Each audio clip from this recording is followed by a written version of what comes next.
Hey guys, welcome to episode 9 of the Seeing Red MMA podcast here. This week we'll be going over Petr Yan versus Merab Dvalishvili, if I said that right. This is UFC Fight Night Vegas, not Vegas 71. I don't know why. I think it's because they're not doing it at the Apex for whatever reason. So either way, my name is Dustin here. I'm going to be going over the fight, so we'll dive right in. Your main event, you got Petr Yan versus Merab Dvalishvili. Petr Yan coming off his split decision loss to Sean O'Malley, which some would say controversial, me included, because I honestly thought that Petr Yan won that fight there. He landed more strikes, had more takedowns and whatnot, but it was a close fight, so I wouldn't necessarily call it a robbery. But at the same time, though, still gave it to Yan, so sucks seeing him on a 2-fight losing streak like this, but it's the name of the game. Merab coming off a pretty lackluster performance against Jose Aldo in Jose Aldo's retirement fight there, so that was kind of disappointing here. So good fight for Petr Yan, pretty boring fight for Merab, and against a legend like Aldo, kind of sad to see Aldo go out like that, but you know, it's the name of the game. It's the game that they play. So just to kind of start it off here, Petr Yan, he's a minus 260, Merab plus 220, which I think those odds are good. I think Petr Yan should win this fight. I think he's a lot better on the feet, even though Merab is a tank and just moves forward with reckless abandon. I still think that Petr Yan will probably still get the decision, if not finish Merab inside the distance there. I think it'll still be a tough fight. I think there will be areas that Petr is probably not great in compared to Merab, but I think it'll be enough to kind of keep Merab off of him and not really have much control over him. I think if he does get taken down, he gets right back up, and I think he's smart enough to know how to evade the takedowns and scrambles and things like that and trips against the cage that could cause Merab to get a takedown. But regardless, very good fight here. It's kind of a weird spot for both of these guys because you got Petr Yan, who's coming off the loss to O'Malley, and then also before that the loss to Aljamain Sterling, where he did lose that fight. I thought that was a good decision there. It's not like he got robbed in that one. It was close, but not close enough. And then Merab's number 3. If he beats number 2, I think he gets... I don't think he fights Aljamain Sterling if Aljamain wins against Henry Cejudo there, because I think they're just so close and they're training partners. So I wouldn't expect to see that fight play out. But if Cejudo wins, I think they throw Merab right in there, unless it's a very close fight between Cejudo and Sterling. Then they might have like an immediate rematch. But I think if Aljamain does win, now this is speculation here. This is a possibility. I don't know if it would happen, but I could see why it would. Is if Sterling does beat Cejudo, I think Sterling might go up to featherweight just to give Merab his shot, because you always want to see your friends succeed and your friends get to their dreams. And when you've already captured the same dream that both of you have, it's kind of hard to stop one of your buddies from achieving that goal. So I could expect that to play out as well too. But if Petr Yan wins, I don't think he gets a title shot after this. I think he might fight like the loser of Aljamain versus Cejudo there, so keep an eye out for that. Or he might fight the winner of Sugar and Cheeto if they fight, or he fights not Sugar and Cheeto, my apologies, Sandhagen and Cheeto. I think he might fight the winner of either one of those, which I don't think he'll fight Sandhagen because they've already had a fight there. As you can see, it's going on in the background right here, which I thought Petr Yan won pretty decisively. But Cheeto and Petr Yan, that'd be a great fight. I think that's a great style matchup as well too, and I could even see them making this fight even if Petr doesn't win. Still, it's a great matchup. He's still very high in the rankings, the former champ. So I don't know. Expect to see fireworks, I would say. Unless Merab decides to be a wet blanket for 5 rounds, then you could expect that as well. But that's your main event. Number 2 bantamweight versus number 3 bantamweight. So definitely going to be a high contested contest. Then you got your co-main event, Alexander Volkov coming off his win against Jairzinho Rozenstruik versus Alexander Romanov. So battle of the Alexanders. Romanov just suffered his first defeat in mixed martial arts against Marcin Tybura at the Leon Edwards versus Usman 2 card back in August there. So if you kind of look at it, though, obviously Volkov is known for his striking there, so I can see him getting it done on the feet. But at the same time, though, Romanov is really good on the ground, and we know that Volkov is kind of privy to the ground there. I think Tom Aspinall really kind of displayed that. So if I had to give an advantage, I would say Romanov probably has the advantage in this fight there, but you also got a crafty veteran in Volkov who has over 45 fights, so a guy like that, you can never count him out. And Romanov is younger. He seems to be a little bit faster as well too, and not as long in the tooth, and we know that Volkov has been caught a couple times, so maybe his chin isn't really holding up the same way it used to, so maybe Romanov can kind of crack him and finish it off on the ground. Not really sure, but it's a good matchup for heavyweights there. I mean, if it doesn't end early, I would expect maybe a technical battle there, depending on how tired they get there. I know Volkov usually tries to stay technical the majority of the time while he's fighting, whether if it's late into the rounds or if it ends pretty early, but still a good fight. Then you got your feature fight, which is Nikita Krylov versus Ryan Spann. Now, if you remember about 2 weeks ago, that was when Krylov and Spann were supposed to headline the Vegas fight, and Andre Muniz and Brendan Allen got bumped up to the main event for a 3-round fight, and Brendan Allen actually got the underdog win by submitting Andre Muniz in the 3rd round there with a rear naked choke. But Krylov was supposed to headline that fight against Spann, and he pulled out the day of with a stomach issue. Now, I don't know the extent of the stomach issue, don't know exactly what was going on, but all I know is that he had a problem with the stomach there. This is going to be at a catch weight bout of 215 pounds, so you got a little bit of wiggle room there. Don't have to cut as much weight as they usually probably have to do for a full training camp down at 205, but still, these are two very big boys there coming out to fight. Still think if I had to give any advantage, I would say maybe Spann. He didn't have any medical issues that day, just couldn't get a replacement in time or didn't want to take a replacement because it's extremely hard to do day of, so I completely understand him not wanting to take a replacement. Under that, got Ricardo Ramos versus Austin Lingo, which, man, he's a bad dude. I mean, he's the king of spinning elbows there. He's got a couple of spinning elbows under his belt there, so the odds do really reflect it because Ramos is a minus 365, Lingo is a plus 300, so I could see that fight not going the distance and going Ricardo Ramos' way. I mean, who knows? We've seen a couple of upsets lately, so maybe Lingo kind of goes out there and does what he does and maybe gets the win, but I don't really see that happening. I think Ricardo Ramos still maintains the win streak that he's currently on right now, hopefully in devastating fashion, because I do like a Ricardo Ramos. I know he was fighting down at bantamweight before as well too, and didn't really work out for him the way he planned it to. Probably just too much weight to cut, but still very good fight.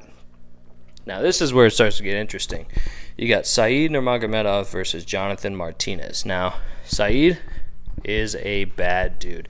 Very unorthodox, very fast, very flashy as well too. Throws lots of spinning kicks, lots of side kicks, lots of just naked head kicks, and has really fast hands and really long and lean for the weight class as well too. But Jonathan Martinez is no punk either. I mean, he just finished Cub Swanson with leg kicks, which Cub Swanson ain't no punk. If you've been watching the sport for a while, you know Cub Swanson has been in the game for a minute, but that was Cub Swanson's first fight at bantamweight, moving down weight classes after spending years in the featherweight division, so who knows if that had anything to play with it. I don't know if Cub Swanson's continuing to stay down at bantamweight, but hopefully he gets another shot at the weight class because that was kind of like a freak fight. Took some leg kicks, didn't really like the way the outcome was, so I think that'll be a good fight. I mean, Nurmagomedov, great fighter. I think I got him winning this one, and maybe easily as well too, but Martinez is a dog.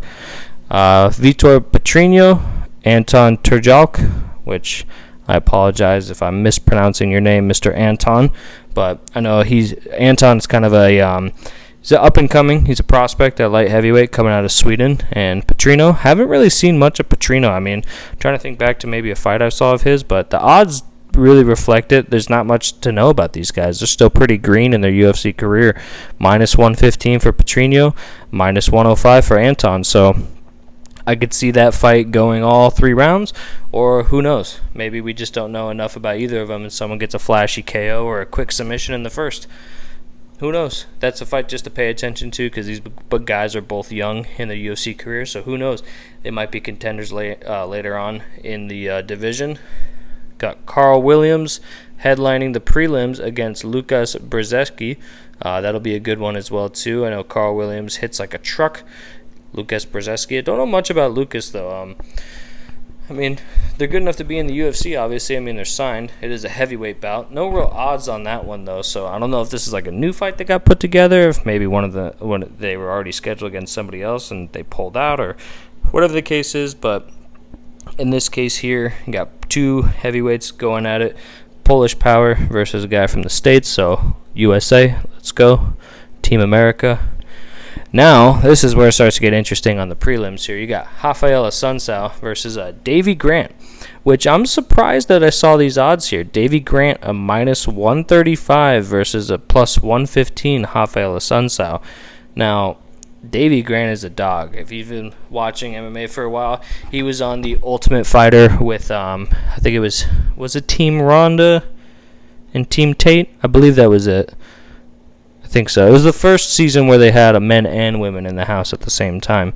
So I think Davy Grant, I think those odds are good. I know Davy Grant's really got unorthodox striking and he hits really hard, but Sunsau's been around for a minute, man. He's been in the game for quite a long time here, so don't be shocked if Rafael goes out there and uses his craftsmanship of being a veteran and gets the job done maybe within the 3-round distance or maybe under the 3 rounds. Maybe he gets a sub, maybe he gets back to his old Sunsau ways and we start seeing a comeback. I mean, he has suffered a couple of losses here and there. I mean, the Cody one being probably his most infamous loss in recent years. Very good fight. I'm very excited for that one there. I think I got Grant winning that. But now this is a weird fight because Cedriquez Dumas, apparently this guy's like a well-known like street fighter in Miami or something like that. No odds on this fight or anything, but he's fighting Josh Fremd. If we look at their kind of stats here, because I was very interested to see this one because honestly, Cedriquez, he kind of looks like a created UFC character, like just a stock one. He's only 7-0. He's got 4 knockouts, 2 wins by submission. So 4 first-round finishes, though. So, I mean, he's a quick finisher. He's long and lengthy for the weight class as well, too. His build is kind of perfect for MMA, but I don't know. We'll see how he does. I mean, it is the middleweight division there, so he's a bigger guy for that division, especially being his size and length. If we view their fight history here, yeah, it looks like, he's making his debut. That's what I thought it was. So, we'll see. We'll see if we have another Kimbo 2.0, and hopefully he has a little bit better skills than Kimbo. No shade to Kimbo, but, I mean, wasn't the most technical fighter out there, if you know what I mean. Also, you got Mario Batista versus Guido Canetti. Now, these odds are a little bit out there because you got Mario Batista versus Canetti. Mario Batista is a minus 950, while Canetti is a plus 650 there. So Canetti is a heavy underdog. That's like Shevchenko odds right there, but we all know what happened to Shevchenko last weekend there. So who knows? Maybe the dog gets it done, and maybe some people can win some money, but I doubt it. Mario Batista's a nasty dude, throws heavy leather, is mean out there too. Like, he is aggressive. I know he trains out here in Arizona, so got to represent the AZ dog, you know what I mean? Respect. So I got Batista in that one, and like I said, the odds reflect it there, minus 950. It's more seasoned, has fight higher competition, and when Canetti has fought higher competition, he kind of fell short. So I can expect Mario Batista to come out there and kind of show up and show out a little bit. Also, Victor Henry versus Tony Gravely.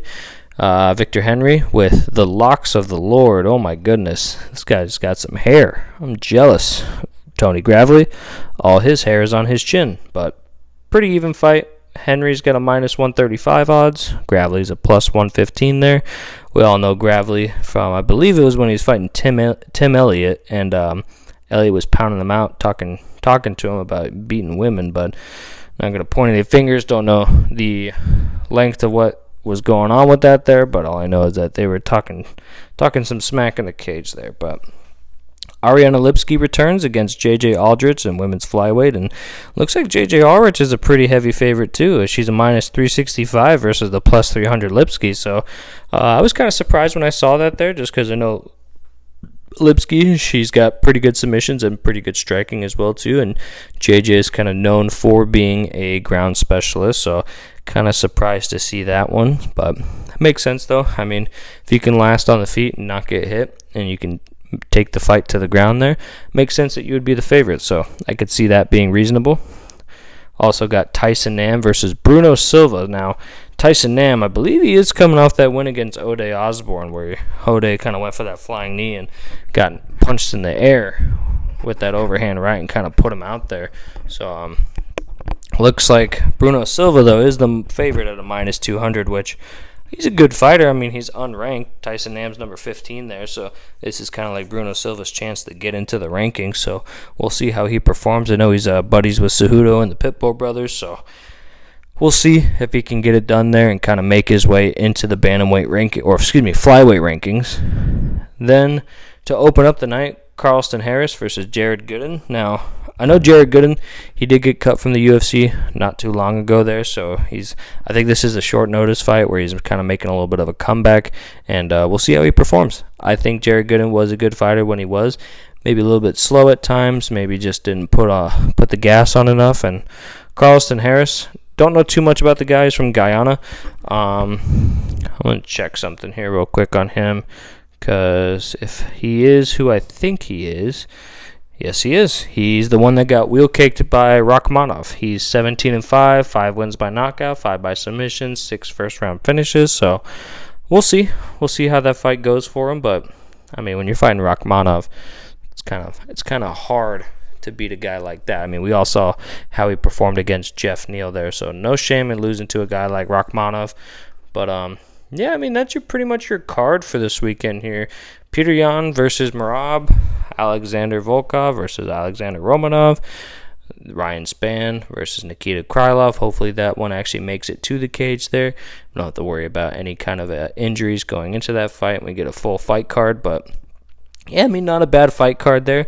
Starts a little bit earlier than I think normal cards are. I don't know if they're like...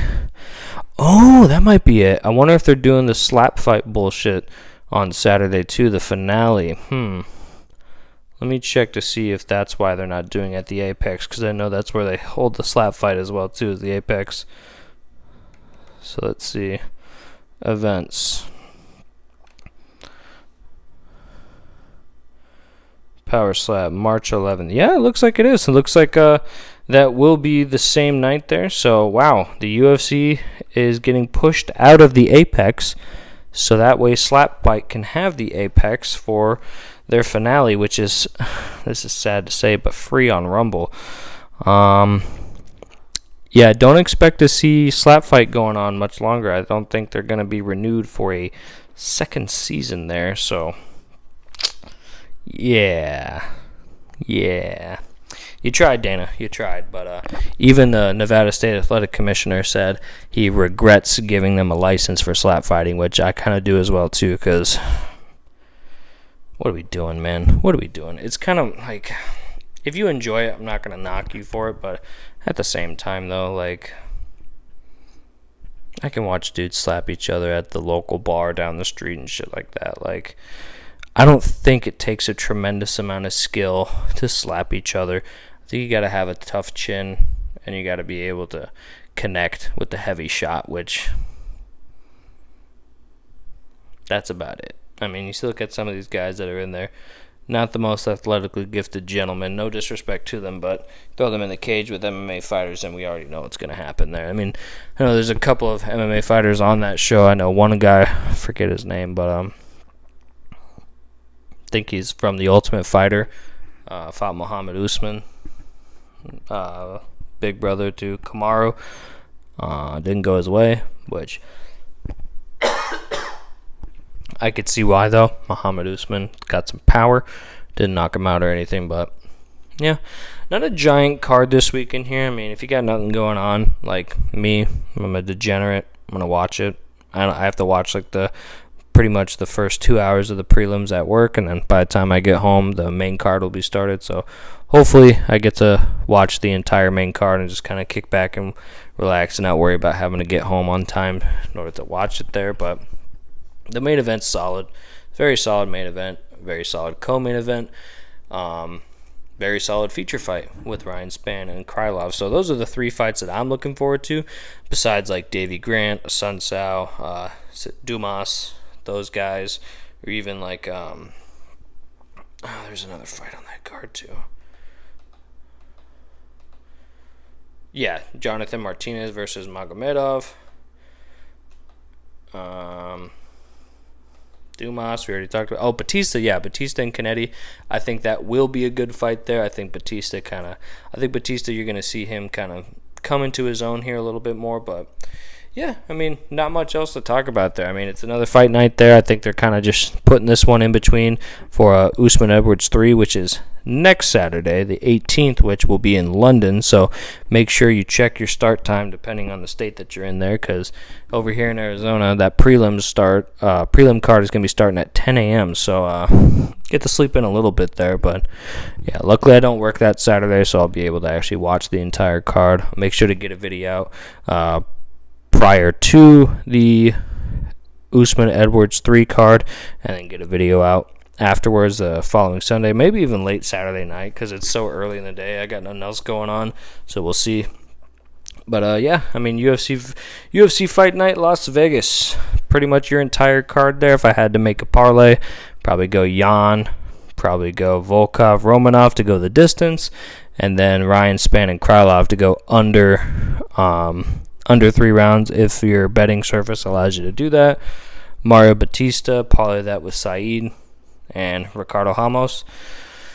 And maybe throw a little bit of Davey Grant in there if you want to get frisky. I wouldn't blame you for wanting to do that, but, I mean, that's what I would do. I'm not going to bet on this weekend because, as you know by now, I am on a cold streak. It is bad. It is embarrassing. I don't even talk about my parlays anymore because every time I do, I seem to lose. So let's see. I might just shut up about my parlays even on here on the podcast and see if I have maybe a change of luck. If maybe I tell you a parlay that I'm thinking of, I'm probably betting the opposite just to see if I can win some money, because we all know how good that feels. But yeah, that's pretty much it for this week, guys. Tune in Sunday. I'll probably have a review. Depending on how these fights go, maybe a little bit longer, maybe not, but kind of stretch this one out here just to try and hit the 25-minute mark, just shy. But like always, if you like the videos, you want to subscribe, keep watching, make sure to do so. Like and subscribe to the channel. Follow me on Twitter at SeeingRedMMA. Again, my name is Dustin, and we will see you next time. You guys have a great rest of your day. Peace.